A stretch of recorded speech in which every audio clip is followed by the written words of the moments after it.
अस्सलाम वालेकुम। हैशटैग सियासत के साथ मैं हूं फरवा वहीद। नाज़रीन, नवाज शरीफ लंदन में 4 साल जिलावतनी के बाद 21 अक्टूबर को लाहौर पहुंच रहे हैं। उनकी पाकिस्तान आमद से कबल नून लीग के वकला ने उनकी हिफाजती जमानत के लिए इस्लामाबाद हाई कोर्ट से रुजू कर लिया।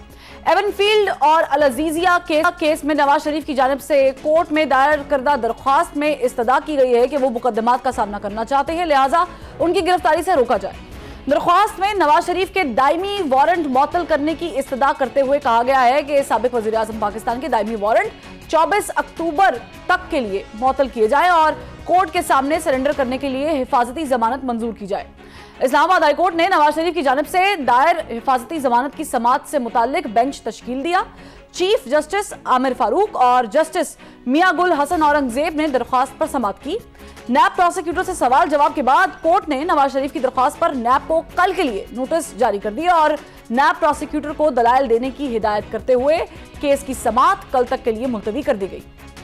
नाज़रीन, अप्रैल 2016 में सामने आने वाला पानामा पेपर स्कैंडल जुलाई 2017 में उस वक्त के वजीर आजम नवाज शरीफ की ताहयात नाअहली पर खत्म हुआ और साथ में नैब में रेफरेंस दायर करने के फैसले का आगाज भी कर गया। फिर पनामा से इकामा निकला और नैब कोर्ट ने जुर्म साबित हो जाने पर साबिक वजीर आजम नवाज शरीफ को ताउन न करने और नाजायज असासाजात का जुर्म साबित हो जाने पर अल अजीजिया रेफरेंस केस में 7 साल और एवनफील्ड रेफरेंस में 10 साल कैद की सजा और जुर्माना भी आयद किया था, जिसके बाद नवाज शरीफ को गिरफ्तार करके कोट लखपत जेल मुंतकिल कर दिया गया। ताहम नवंबर 2019 में नवाज शरीफ तिब्बी बुनियादों पर कोर्ट से 8 हफ्तों का रिलीफ लेकर इलाज के लिए लंदन गए थे और अब 4 सालों बाद वतन वापसी के लिए तैयारी पकड़े हुए हैं, जिस दौरान उन्हें कोर्ट से इश्तिहारी करार दिया जा चुका है। और दूसरी जानिब पार्लियामेंट ने नाअहली की सजा 5 साल तक महदूद करके उनकी ताहयात नाअहली से बचने का कानून भी पास कर रखा है। ताहम अब सवाल यह है कि कोर्ट इश्तिहारी नवाज शरीफ को सरेंडर करने तक जमानत देगी या फिर नहीं, और अगर कोर्ट से रिलीफ नहीं मिलता तो नून लीग के कायद का प्लान बी क्या होगा। हमारे साथ इस वक्त मौजूद हैं बैरिस्टर चौधरी एतजाज एहसन साहब, सीनियर कानूनदान। सर, बहुत शुक्रिया आपने वक्त निकाला। सर, ये थोड़ा सा मैं जानना चाहूंगी कि इस पर रोशनी डालिएगा। आज ही अपील दायर होती है इस्लामाबाद हाई कोर्ट में, आज ही नंबर अलॉट हो जाता है, आज ही समाअत के लिए लग भी जाता है, समाअत बेंच भी तश्कील दे दिया जाता है, समाअत भी हो जाती है और कल तक के लिए मुलतवी भी कर दी जाती है। इज इट अ कोइंसिडेंस या ये इसके पीछे कोई है, कोई रिलीफ वाला मामला? हैरत तो इस बात की है फरवा के मुझे जो हैरत है कि वो इस्लामाबाद हाई कोर्ट के चीफ जस्टिस साहब ने आज ही क्यों नहीं तलब कर लिया नैब वालों को और इस्तगासे को और हुकूमत को कि आके बताएं और सारा केस आज ही क्यों नहीं दलाइल में कहा कि वो बैरून मुल्क है। अच्छा, तो वो बस इसी वजह से हो गया, वरना तो शायद आज ही रिलीफ मिल जाती उनको। ये रिलीफ अगर मिलेगी तो इससे जाहिर होगा, ये यकीन हो जाएगा कि ये डील के तहत किसी के आ रहे हैं और इसके बगैर नहीं। क्योंकि मैं एक चीज़ बताऊं, बड़ी आजिज़ी से कोई और मुझे मिसाल नहीं मिलती, मुझे नहीं नज़र आई कोई मिसाल।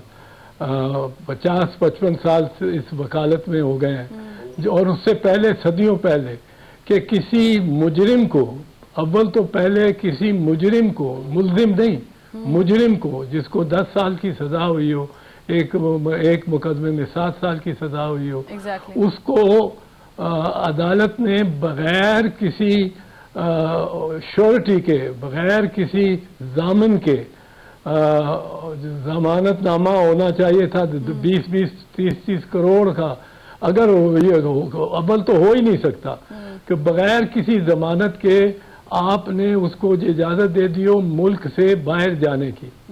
सर, वैसे उनके भाई की जमानत ली गई थी स्टाम्प पेपर पे, शहबाज शरीफ साहब की।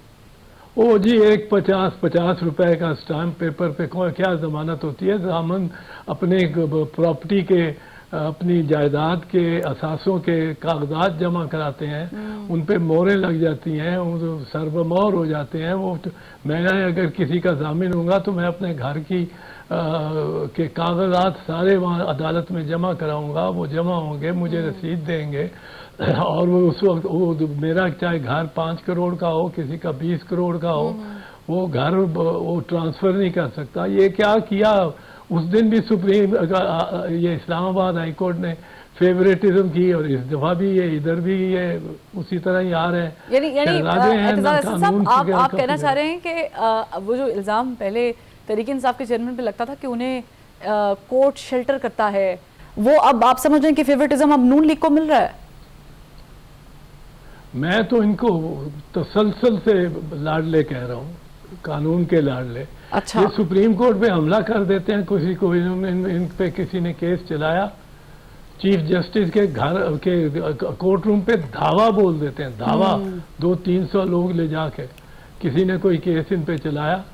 ये तो अब बड़े लाडले हैं, इनका तो इतना ये गिरफ्तार होते हैं तो इनको बादशाही पनाहगाह में भेज दिया जाता है, सरूर महल में सऊदी अरब। और इनकी अपना बात छेड़े हैं तो बड़ी, पर बहरहाल इनमें ये मैं आपको बता सकता हूँ कि कानून इसमें बड़ा क्लियर है। अच्छा।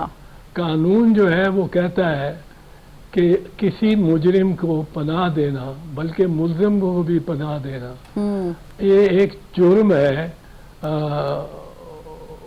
पाकिस्तान के कानून के तहत। ताज़ीरात पाकिस्तान की दफ़ा 200 की शिक नंबर 216, हार्बरिंग एन अक्यूज्ड और ए क्रिमिनल, जो भी इनके साथ होगा, जो भी इनका मुमिद और मुआवन होगा, जो इनको पनाह देने की कोशिश करेगा, इनको किसी तरह जेल से बचाने की कोशिश करेगा, बिलखसूस स्वाय वो के जो अदालत के जरिए छुड़ाने की कोशिश कर रहा हो, जिस तरह दरखास्त दी है इनके वकला ने, वो तो अदालत से रुजू कर अमजद परवेज और आज़म नज़ीर तार साहब। हाँ, अगर मिसाल के तौर पे कोई कैदी मुजरिम वो आपको पार्क में नजर आ जाए कि जेल के लिबास में एक बंदा बाहर फिर रहा है, तो आप पे ये एज ए शहरी आप पे फर्ज है, आपकी ड्यूटी है, अदरवाइज 216 आप पे भी लग सकता है। वो आपकी ड्यूटी है, मेरी ड्यूटी है कि उसको या गिरफ्तार करूं अगर मेरे पास 7-8 बंदे हो तो, या कम अज कम उसकी गिरफ्तारी में मुआवनत करूं, क्योंकि वो उसके लिए एक ही जगह है, उसके लिए एक ही ठिकाना है। लेकिन एतजाज़ साहब, नवाज शरीफ साहब को इसी अदालत से एब्सकॉन्डर करार दिया गया था, इस्लामाबाद हाई कोर्ट से ही, और उस वक्त भी जस्टिस आमिर फारूक ही थे। आज भी वही अदालत है, वही जस्टिस आमिर फारूक साहब हैं। आप समझते हैं कि अब की बार ये रिलीफ मिल जाएगा? या मैं इससे पहले एक बड़ा बुनियादी सवाल करूं, ये जो एब्सकॉन्डर से मुताल्लिक कोर्ट या लॉज, हमारे एक आइन, क्या कानून क्या कहता है? क्या एक एब्सकॉन्डर को बगैर पेश हुए मिल जाती है इस तरह जमानत? एक चीज आपको बताऊं, अक्सर जब जमानत दी गई है ना, राहदारी जमानत के, ये लंदन से चौधरी शुजात हुसैन आ रहे हैं, इनको मिली थी, इनको ना गिरफ्तार किया जाए, ये अदालत में पेश होना चाहते हैं। नवाज शरीफ ने किसी अदालत के आगे सरेंडर नहीं करना, उसने पुलिस स्टेशन के आगे सरेंडर करना है। उसको जमानत नहीं मिल सकती, वो जो मुल्जिमों को मिलती है वो मुजरिमों को नहीं मिल सकती। और इन्होंने काटी भी बहुत लंबी मफरूरी है। मफरूरी अगर कोई चंद दिनों की होती फिर भी कोई रियायत मिल सकती। 4 साल से आप जानते हैं आप पे मुकदमा चला हुआ है, आप टेल तपोश कर रहे हैं उसमें पार्क लेन में, हाइड पार्क में, और आपको ये जो वारंट होता है ना, ये जो परपेचुअल वारंट ऑफ अरेस्ट, ये एक हर वक्त की सदा होती है, हर वक्त आपको सदा आ रही है, आ जाओ वापस अदालत में, और जब भी आए तब पकड़े जाएंगे, जहां से निकले थे वहीं। बिल्कुल, इनको देखें भाई, कोई और तो होगा अगर, तो उसको तो ये जो पंजाब पुलिस है और ASF सिक्योरिटी, जो एयरपोर्ट की सिक्योरिटी फोर्स है, ये इनको जाके और जहाज के अंदर से गिरफ्तार करेंगे, और इस्लामाबाद की पुलिस को वहां पहुंचा। आप समझते हैं चौधरी साहब कि वाकई वो जब जहाज लैंड करेगा तो उनकी गिरफ्तारी ऐसे होगी? आपको लग रहा है कि ये मुमकिन भी है? अगर कानून के मुताबिक ये है, लेकिन उस पर अमल दरामद ये मुमकिन है? बिल्कुल मुमकिन क्या, ये लाजिम है, ये लाजिम है। अगर तो कानून के मुताबिक, कोई भी कहता है मैं कानून के मुताबिक चलता हूँ, वो काकड़ कहता है मैं कानून के मुताबिक चलता हूँ, वो पता नहीं वैसे क्या क्या बातें कर जाता है, कहता है 100 साल हम लड़ेंगे तालिबान के साथ। हो रहा है, अरे भाई 100 साल तुम मतलब है एक अफरीद से लड़ते ही रहोगे, हमें फंसा ही रखोगे। ये आपको कहना चाहिए कि हम इसको खात्मा कर देंगे किसी भी तखरीबकारी का। वो कहता है, वो उसने अब भुट्टो साहब से शहीद से ले लिया, उन्होंने कहा 1000 साल की जंग, उन्होंने कहा 1000 साल की जंग कोई अपने से बड़ी ताकतों के खिलाफ, मैं तुम्हारे से लड़ता रहूंगा, कोई अमरीका हो, कोई भारत हो, कोई ये कह रहा है कि मैं ये 100 साल भी इनके साथ लड़ता रहूंगा। वो तो तालिबान के हक में इससे बड़ा बयान तो किसी ने दिया ही नहीं। बेसर साहब, इसको अगर इसको एक थोड़ा सा और आगे लेके जाए इस कॉन्वर्सेशन को, तो अमजद परवेज साहब ने आज जब दलाइल दिए हैं ना कोर्ट में, तो उन्होंने कुछ रेफरेंसेस भी पेश किए हैं नवाज शरीफ के केस से, अगर वो मुताबिकत रखते हैं या नहीं रखते हैं। वो उन्होंने क्या कहा है, मैं ब्रेक का कह रहे हैं, मुझे एक ब्रेक ले लेते हैं, फिर वापस आते हैं। Welcome back. बैरिस्टर एतजाज साहब, अदालत में आज जो वकील थे अमजद परवेज साहब, उन्होंने रेफरेंस दिया है आसमा अरबाब आलमगीर और अरबाब आलमगीर की हिफाजती जमानत का। आप समझते हैं कि ये नवाज शरीफ साहब के केस के साथ कोई मुताबिकत रखता है, ये जस्टिफाइड था जो उन्होंने रेफरेंस दिया है? वो मुल्जिम थे, उनको अगर कन्विक्शन उनकी एक तकनीकी तौर पे बिल्कुल गलत थी, क्योंकि लियाकत हुसैन के केस में सुप्रीम कोर्ट ने बड़े वादे तौर पे 1999 में लार्जर बेंच 9 जजेस के ने ये फैसला दिया हुआ है कि इन एब्सेंशिया ट्रायल हो ही नहीं सकता। अगर मुल्जिम अदालत में हाजिर ना हो तो ट्रायल नहीं हो सकता, वो पेंडिंग रहेगा, वो इंतज़ार करता रहेगा कि कब इसको गिरफ्तार करेंगे और कब इसको जब गिरफ्तार होगा अदालत के सामने लाया जाएगा। उनके केस में इन एब्सेंशिया कन्विक्शन जो है वो हुई है, जिसमें भी ये कन्विक्शन यानी मुजरिम जुर्म साबित हुआ और सज़ा हुई है, वो इन एब्सेंशिया हुई है, वो सज़ा ही नहीं है। उनका ट्रायल जब वो वापस आएंगे तो जब ही होगा और उसके अलावा नहीं हो सकता। तो ये कोई मुमासलत नहीं रखते। लेकिन चौधरी साहब, यहाँ पर नवाज शरीफ साहब भी मौजूद नहीं थे जब उन्हें एब्सकॉन्डर करार दिया गया? नहीं, वो तो ट्रायल हो चुका था ना, उनका ट्रायल तो उनकी मौजूदगी में हुआ, सजा उनकी मौजूदगी में हुई। ठीक, वो तो अब बाद में जब सजा काट रहे थे फिर मफरूर हुए। ये तो ज्यादा, ये जेल ब्रेकिंग है, ये जेल ब्रेकिंग है, ये तो खुद बहुत बड़ा जुर्म है। सही। और किसी को ये अदालत नहीं देगी, मुझे नहीं ख्याल, मेरा नहीं ख्याल इस्लामाबाद हाई कोर्ट कोई रियायत भी दे सकती है। अगर कानून देखेगी तो कोई रियायत भी दे सकती है। एक ये तो मतलब एक फैशन ही बन जाएगा, जिसको सजा हो वो 50 रुपए के स्टाम्प पे अपने भाई से लिखवा दे और भाई फिर प्राइम मिनिस्टर भी बन जाए, उसको कोई पूछे ना। आप कानून से कर क्या रहे हैं? कानून को तो और अदालतों को तो इन्होंने बेवकार करने की एक पूरी मुहिम चली हुई है, अदालतों को बेवकार करने की। अब वो अदालतों के फैसलों को मानते ही नहीं, वो रिहा करती है अदालत, और रिवॉल्विंग डोर में दूसरी तरफ से उनको फिर अंदर ले जाते हैं, वो इस तरह से इस साइड से निकलते हैं, दूसरी साइड से फिर जेल में ले जाते हैं। ये सिर्फ अदालतों को बेवकार करने की कोशिश है। और मेरा नहीं ख्याल कि हसन औरंगजेब और चीफ जस्टिस साहब भी ये इस बेतौकीरी में हिस्सा लेंगे। ठीक है, आपको लगता है कि वो इस बेतौकीरी में हिस्सा नहीं लेंगे?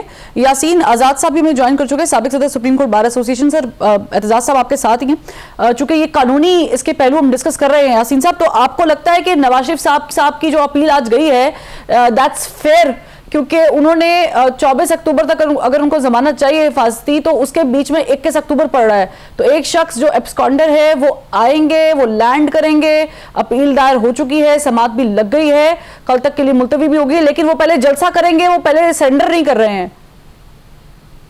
देखें, प्रोटेक्टिव बेल कब से कब तक मांगी गई है? 24 तारीख तक जी बिल्कुल बेल मांगी गई है। जी। اور بیل اپلیکیشن آج داخل ہوئی ہے جو کل پہ گئی ہے 21 تاریخ کو مد نظر رکھتے ہوئے 21 تاریخ کو رکھی گئی ہے. تو کل چونکہ 20 کل میرے خیال میں 19 تاریخ بنتی ہے ایگزیکٹلی. تو 19 تاریخ کو اگر پروٹیکٹیو بیل 24 تک گرانٹ ہوتی ہے تو جلسہ کرنے کے بعد ہی جا کے وہ کورٹ میں اپنے آپ کو سرنڈر کر. لیکن یاسین آزاد صاحب اس کی کیا شورٹی ہے کہ گرانٹ 24 اکتوبر تک ہوگی؟ ہو سکتا ہے اس سے پہلے بھی یہ معاملات ہو جائیں. نہیں دیکھیں وہ آ رہے ہیں 21 کو آ رہے ہیں, ٹھیک ہے, 21 کو ہی ان کا جلسہ ہے. وہ پروٹیکٹیو بیل اس سے پہلے ماضی میں تو بہت سارے لوگوں کو اس طرح کی پروٹیکٹیو بیل ملی ہے اور ان کو باقاعدہ ٹائم دیا گیا ان کو پیش آنے کا. ٹھیک. آپ جب آپ پروٹیکٹیو بیل مانگتے ہیں ایک ٹائم پیریڈ کے لیے آپ کی ریکویسٹ صرف یہ ہے کہ 24 تاریخ تک کی پروٹیکٹیو بیل گرانٹ کی جائے. اس کا مطلب یہ ہے کہ میاں صاحب نے 24 تاریخ کو جا کے کورٹ کے اندر سرنڈر کرنا ہے. پھر کورٹ نے فیصلہ کرنا ہے کہ انہوں نے کہاں جانا ہے کہاں نہیں جانا ہے. ابھی جو کہہ رہے تھے کہ جی عدلیہ کی توقیر ہو رہی ہے, میری سمجھ میں نہیں آتا کہ عدلیہ کی توقیر ہمیں اس پر نظر نہیں آئی جب ایک ملزم کو ججز گیٹ سے لے کے اندر مرسیڈیز گاڑی میں لے کر سپریم کورٹ میں پیش ہوئے. اس وقت ہم نے یہ جملے نہیں بولے اور آج پروٹیکٹیو بیل لینے والوں کے متعلق ہم یہ جملے بولتے ہیں. یہ بات تو میری سمجھ میں نہیں آتی. ٹھیک ہے, پروٹیکٹیو بیل ہمارا لیگل رائٹ ہے.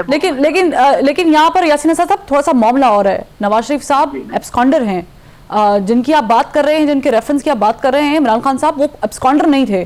نواز شریف صاحب کے کیس میں ایبسکانڈر ہونا, ملک سے 8 ہفتوں کی کورٹ سے لے کر جانا طبی بنیادوں پر ریلیف اور اس کے بعد 4 سال لگا دینا, یہ کیس بڑا مختلف ہے. اگر اس کیس کے ریفرنس میں جائیں تو اسحاق ڈار اس پہ پورا اترتے ہیں تو ان کو بھی ریلیف ملا ہے بائی دا وے عدالت سے. تو یہ کیس مطابقت نہیں رکھتا ہے اس کیس سے جس کا آپ ریفرنس دے رہے ہیں. میں ود ڈیو ریسپیکٹ کر رہی ہوں, باقی آپ ظاہرہ کے قانون کو بہتر سمجھتے ہیں. نہیں, میں آپ کی بات کی طرف آ جاتا ہوں کہ پہلی بات یہ ہے کہ یہ تو بات حقیقت ہے کہ میاں صاحب جب یہاں سے انگلینڈ گئے تو اس وقت کا میڈیکل بورڈ جو اس وقت کی حکومت کی منسٹر آف ہیلتھ بھی تھی, شوکت خانم کا سب سے بڑا ڈاکٹر اس کے بورڈ کے اندر موجود تھا. بورڈ کی ریکمنڈیشن تھی کہ ان کا جانا بہت ضروری اور چلے گئے. اب رہ گیا کہ جب وہ گئے تو اس وقت وہ ایبسکانڈر نہیں تھے.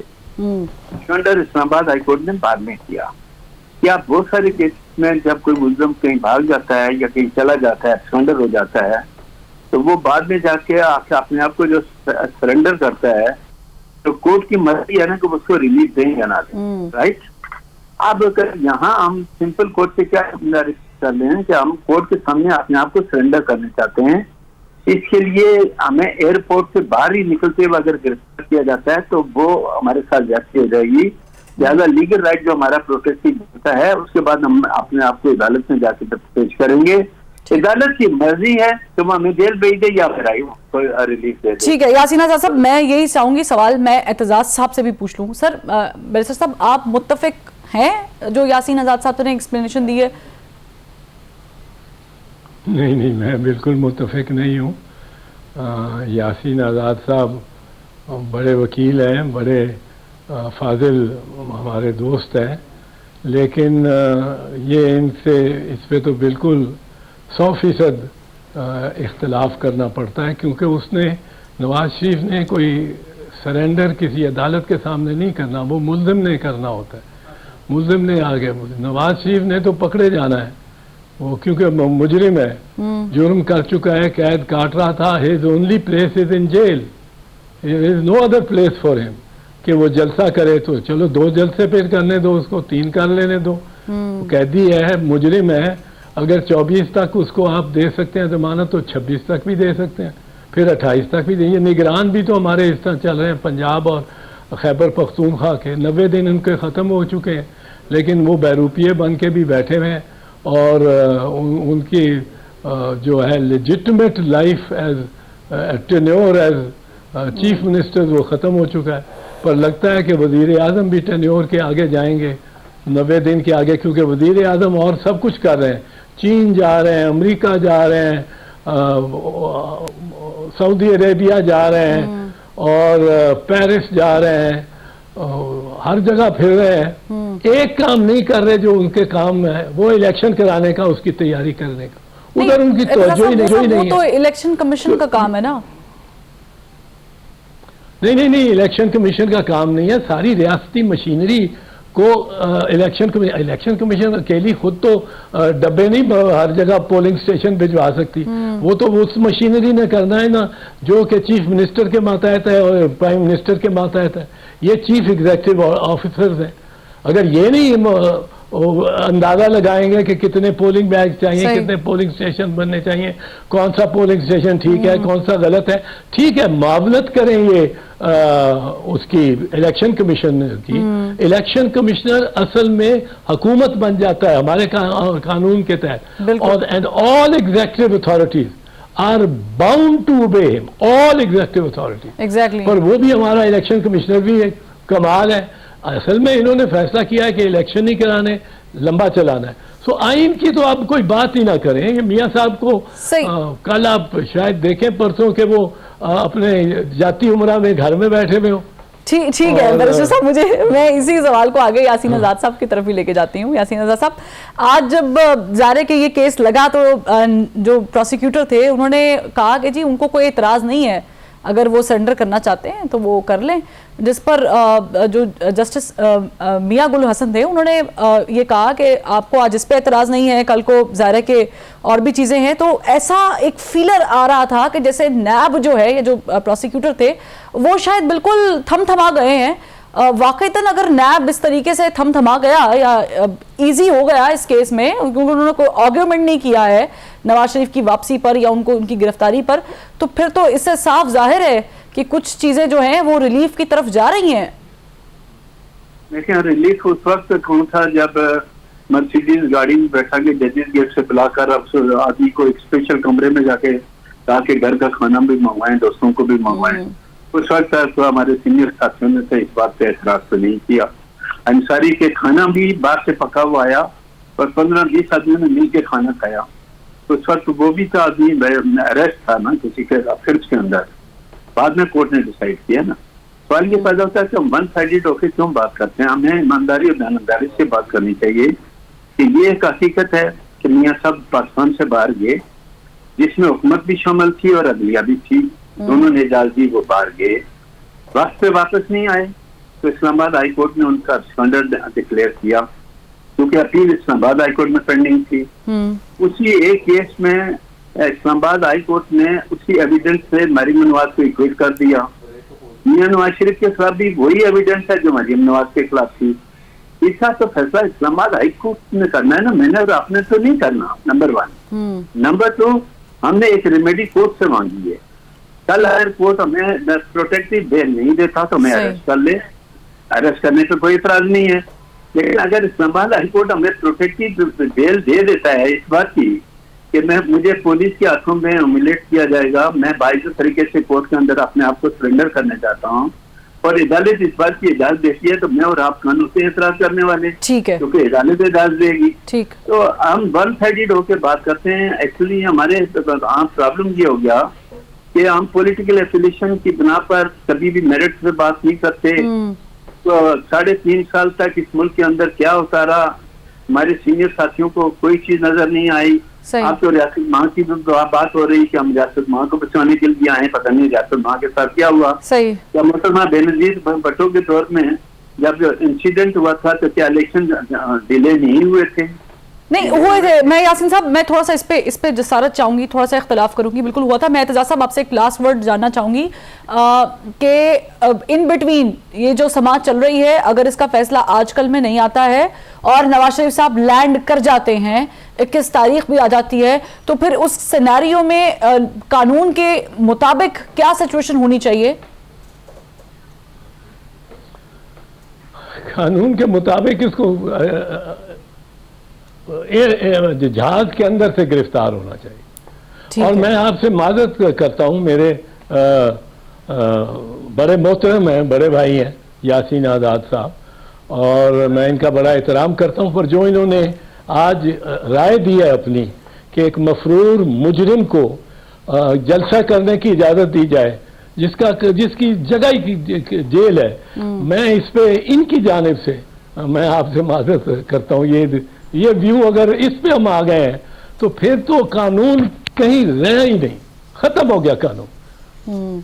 ठीक, लेकिन 4 साल मफरूर रहे, जी, کوئی غریب آدمی ہو تو اس کو پولیس ڈنڈے مار مار کے لے کے جائے پکڑ کے. اور میں نہیں چاہتا ہوں کہ کوئی گرفتار ہو, مجھے کوئی, میں نے خود کا کہتے کاٹی ہیں بڑی بالکل, لیکن قانون جو ہے وہ ظاہر ہے کہ سب کے لیے برابر ہونا چاہیے. بیرسٹر اعتزاز احسن صاحب آپ کا بھی بہت شکریہ, یاسین آزاد آپ کا بھی بہت شکریہ. بہرحال یہ تو جب فیصلہ ہوگا تو معلوم ہوگا کہ نواز شریف صاحب جب آئیں گے تو وہ واپس وہیں جائیں گے جہاں سے وہ آئے تھے, یعنی جیل, یا پھر انہیں ایک بڑا ریلیف مل جائے گا. لیکن یہ تو آنے والا وقت ہی بتائے گا. ایک بریک لیتے ہیں, بریک سے جب واپس آئیں گے تو بات کریں گے اس زمین کی جو مسلسل خون میں جل رہا ہے.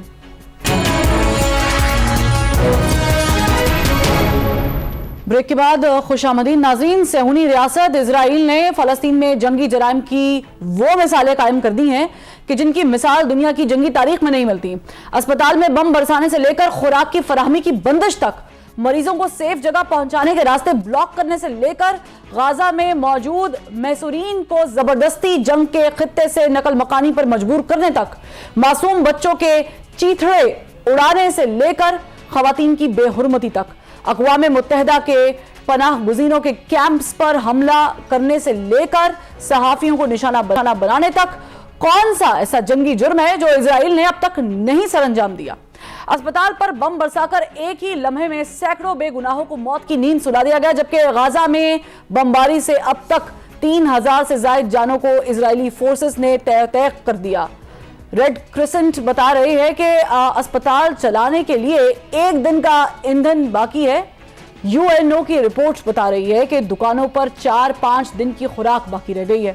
پانی کی قلت پیدا ہو چکی ہے, میتیں بغیر کفن کے دفنائی جا رہی ہیں. غرض یہ ہے کہ فلسطین نے دنیا میں جو سب سے بڑی اوپن انسانی جیل بنائی تھی, آج وہاں قیامت برپا کر دی گئی ہے, اور دنیا کے معتبر اور انسانی حقوق کے چیمپئنز فقط اجلاس بلانے, مذمت کرنے اور انسانی حقوق کا خیال رکھنے تک محدود ہیں, جس سے ظاہر ہوتا ہے کہ عالمی طاقتوں کو فلسطین میں انسانی جانوں کی نہیں بلکہ تیل کی سپلائی اور معاشرے کے وجہ سے معاشی منڈیوں کی رسائی کی زیادہ فکر ہے.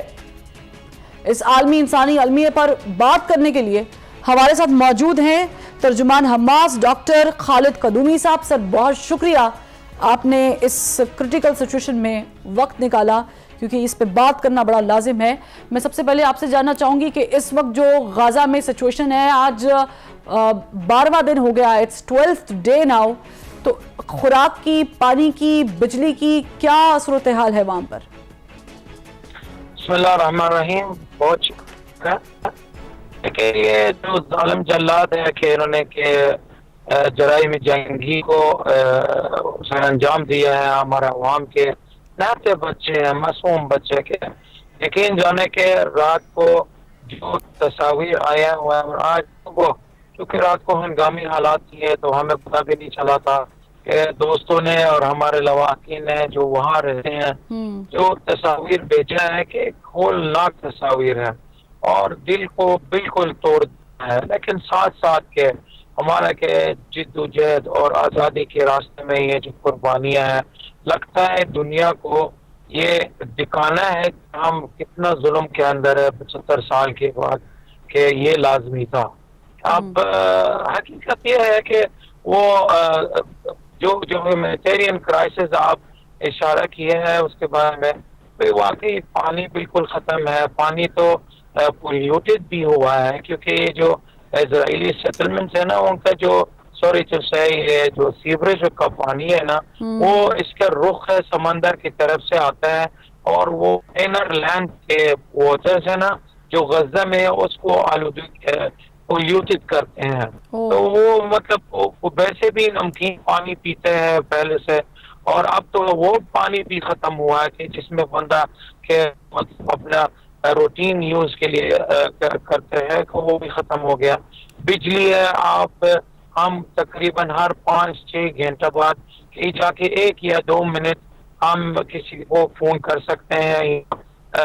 2 ہفتے سے ابھی ہم 12 دن ہیں, تو وہ ہمیں پتا بھی نہیں ہوتا کچھ خاندانوں کا یا کچھ دوستوں کا کیا خبر ہے. کراسنگ گیٹ رفح ہے جو the only crossing gate for the world, وہ بھی انہوں نے بند رکھا ہے, اور مجھے سمجھ نہیں آ رہا تقریباً کوئی 20-25 ट्रक है ना, वो ह्यूमैनिटेरियन एड है, वो गजा के रफा गेट के दूसरा तरफ के रुका हुआ कई दिनों से। अनफॉर्चुनेटली हमारा दोस्त और ब्रदर्स है इजिप्ट में, वो इस क्रॉसिंग गेट को नहीं खोल रहे हैं कि, और ये कह रहे हैं कि इजरायली खतरा है। इजरायली वाकई 2 दफा इस क्रॉसिंग गेट को बमबारी किया और वहाँ इंसानों के जिंदगी के खतरे में है। लेकिन मैं तस्वर कर सकता हूँ आज ओआईसी का इजलास है, तो कम अज कम के हमें यही तवक्को है इस इजलास से एक नतीजा आ सके कि जी इंसानी इमदाद के लिए ये क्रॉसिंग गेट को खोला अच्छा है। कदूमी साहब, आपने इंसानी इमदाद की बात की है, बहुत सारे ममालिक ने, ज़ाहिर है कि बहुत सारे इंडिविजुअलिटीज़ ने भी बाकायदा तौर पर फंडिंग रेस की है, और जो गाज़ा में इस वक्त सिचुएशन है फ़लस्तीनी बहन भाइयों की, ज़ाहिर है कि हम being a Pakistani, being a Muslim, हम बराबर के शरीक हैं। और बीइंग अ ह्यूमन बीइंग मैं कहूँगी, क्योंकि इंसान है वहाँ पर, इंसान मर रहे हैं सबसे बढ़कर, तो उनकी वहाँ पर एक्सेस में कोई दुश्वारी है, क्योंकि बहुत सारे ममालिक तो इमदाद कर रहे हैं, करना चाह भी रहे हैं, वहाँ पर इसके बारे में कोई मुश्किलात का सामना है? बिल्कुल, मेन चीज है कि इजराइल अभी किसी का बात ही नहीं सुन रहे हैं कि कम अज कम कोई सीज फायर हो जाए जिसके जरिए से कि क्रॉसिंग गेट खुल जाए 2-3 घंटे के लिए, कि वो इंसानी इमदाद के गजा में दाखिल हो सके। अभी इजराइल दुनिया को चैलेंज कर रही है कि जी हमने वॉर क्राइम्स को भी करना है। लेकिन कदूमी साहब, इस वक्त जो मिस्र ने भी एक तहफ़्फ़ुज़ात ज़ाहिर किए हैं वो ये है कि अगर हम क्रॉसिंग गेट खोल भी देते हैं तो हमें खदशा है कि रेफ्यूजीज़ के साथ कुछ मिलिटेंट्स भी जो हैं वो पनाह ले सकते हैं। आप समझते हैं कि ये टाइम है इस तरह के बयानात का, या उनकी जो रेजोल्यूशन ठीक है? देखिए यानी आपने देखा कि कुछ दिन पहले के दुश्मन ने धमकी दिया अवाम को, हॉस्पिटल्स को वार्निंग किया इवैक्यूएट करना, किसी ने तो इसकी बात ही नहीं सुनी। कम अज कम मैक्सिमम इन्होंने ये किया है कि कॉलोनीज के अंदर है, वो अपना दिल्ली के अंदर है कि एक घर छोड़ करके दूसरा घर में छोड़ दिया, भाई घर है। आपको पता है हमारा गजा में कि वहाँ के खानदान एक साथ रहते हैं, जो एक्सटेंडेड फैमिली जिसको कहलाते हैं, घर से बड़े घर की तरफ चले गए। इतना हमने के मिस्री दोस्त को तहकीद किया, अभी भी आपके जरिए से हम ऐलान भी करते हैं कि हमारा अवाम के अपना होम लैंड से नहीं निकलना चाहता है। वो 7 साल से हमने देखा है, वो उस खातून जो एक स्कूल में बेचारी, वो अभी जिंदगी का सर टूट गया, वो दुनिया को कह रही है मुझे उधर वापस भेज दे, मैंने अपना टूटा हुआ घर के ऊपर के बचाकर मैंने घर रहना। ये तो मैं नहीं चाहता इस मरहले में कोई अनडिप्लोमेटिक बातें करना है, लेकिन ये कोई बात के या बिल्कुल ज़ाहिर है कदूमी साहब, कोई भी अपनी सरजमीन जो है वो नहीं छोड़ना चाहता होगा। आप जो जज्बात की अक्कासी कर रहे हैं इस वक्त, यकीनन हमारे सामने उसकी जो तस्वीर हैं वो दिल दहला देने वाली हैं। कोई भी सरजमीन ऐसे इस लम्हे में जबकि उसके अपने प्यारे बिछड़ जाएं नहीं चाहता कि वो छोड़ के जाए, और गज़ा के लोग तो बिल्कुल नहीं चाहते। लेकिन इस पे मज़ीद बात हम कदूमी साहब से करेंगे, एक ब्रेक का कहा जा रहा है, फिर वापस आते हैं। ब्रेक के बाद खुशामदीद। डॉक्टर साहब ये फरमाइएगा कि कल जो अस्पताल में हुआ है, जिस तरीके से वहाँ पर अभी रिपोर्ट किया जा रहा है, किसी जगह पर 500 बताए जा रहे हैं अफराद, किसी जगह पर 500 से ज़ायद बताए जा रहे हैं। जनेवा कन्वेंशन के मुआहदे के मुताबिक जब जंगी हालात पैदा होते हैं तो उनमें मुतादिद जो सेक्टर्स हैं उनकी खिलाफ वर्जी नहीं होनी चाहिए। उसमें जो तिब्बी इमदाद देने वाले हैं, अमला है, उसको टारगेट नहीं किया जाना चाहिए। अस्पताल नहीं है, बच्चे नहीं हैं, मासूम औरतें नहीं हैं, और वो लोग जो जंग में शिरकत नहीं कर रहे। यहाँ तक भी कहा गया है कि वो ज़ख्मी कोई सिपाही जो मौजूद है उनके साथ भी जुल्म और मजालिम नहीं करने चाहिए। लेकिन जो कल हुआ है, जो विजुअल्स हमारी स्क्रीन पर चल भी रहे हैं, हमारे नाज़रीन भी देख रहे हैं, इसकी जिम्मेदारी हमास ने कहा है कि इजराइल ने किया है, लेकिन इजराइल ने अभी तक कबूल नहीं किया है। वो इसकी जिम्मेदारी जो है वो PIJ पर डाल रहे हैं। आप समझ रहे हैं कि ये ठीक जिम्मेदारी उन्होंने ऐड की है, या इजराइल अपने आप को कवर अप कर रहा है? अब कोई ऐसा मुजरिम अपना जुर्म को कबूल कर सकते हैं? हमारे दुश्मन के इतने वॉर क्राइम्स है, और अनफॉर्चुनेटली वो green light, American green light के साथ है। यानी जब बाइडेन नेतन्याहू के साथ एक कॉन्फ्रेंस में बैठ के और ये ऐलान करते हैं कि ये हमारा फर्ज बनता है इजराइल को हिमायत करना है, कि ये इजराइल के जो $50 बिलियन के आर्मी का खजाना बजट है उसको क्या हिमायत और करना चाहते हैं, उसको मजीद क्या आया है कि अभी बाइडेन का रेड कारपेट बिछाने के लिए हमारे बच्चों के खून से बनाया गया। यानी ये बहुत अजीब फैब्रिकेटेड स्टोरी है और फैब्रिकेटेड नैरेटिव है। आप बॉर्डर खोले और मीडिया को अंदर और पाकिस्तानी का कोरेस्पोंडेंस को इजाजत आने की, मुसलमानों को मुस्लिम कंट्रीज का कोरेस्पोंडेंस को आने दें, कोरेस्पोंडेंस को, ताकि दुनिया को पता तो चल जाए कि जी ये फैक्ट्स और ग्राउंड रियलिटी क्या है।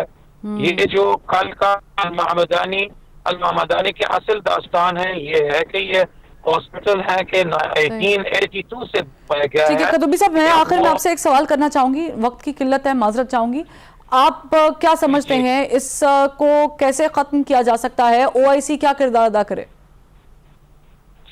एक तो ओआईसी से शुरू करते हैं। ओआईसी का बना हुआ 1969 में मस्जिद अक्सा को आजाद करने के लिए और अलाउद्दीन अय्यूबी का मिंबर और मेहराब को दोबारा बरकरार है और उम्मत के अव्वल के सदारत में लेकर आना, जो अभी तक आपने देखा। मैं कोई मुतालबा नहीं कर रहा हूँ, मैं सिर्फ याद दिलाना है इनके वाजिब और इनके फर्ज पे। वहाँ एक नस्ल खुशी हो रहा है फलस्तीन में, वहाँ फलस्तीन में हमारा पुलिस श्राइन हुई है और वो को अपना वाजिब और फर्ज को अदा करना चाहिए। ठीक है, फर्ज को अदा करना चाहिए। बहुत शुक्रिया डॉक्टर साहब, आपने वक्त निकाला। डॉक्टर खालिद कदुमी बता रहे थे कि गजा में इस वक्त कितनी बुरी सूरत हाल है, लेकिन उस पर अफसोस का आलम यह है कि जिनेवा कन्वेंशन के जो मुआहदे हैं, जो इंसानी हुकूक से मुताल्लिक हैं और जो उनके वॉर क्राइम्स से मुताल्लिक जो क्लॉजेज है उसकी खुल्लम खुल्ला खिलाफ वर्जी की जा रही है,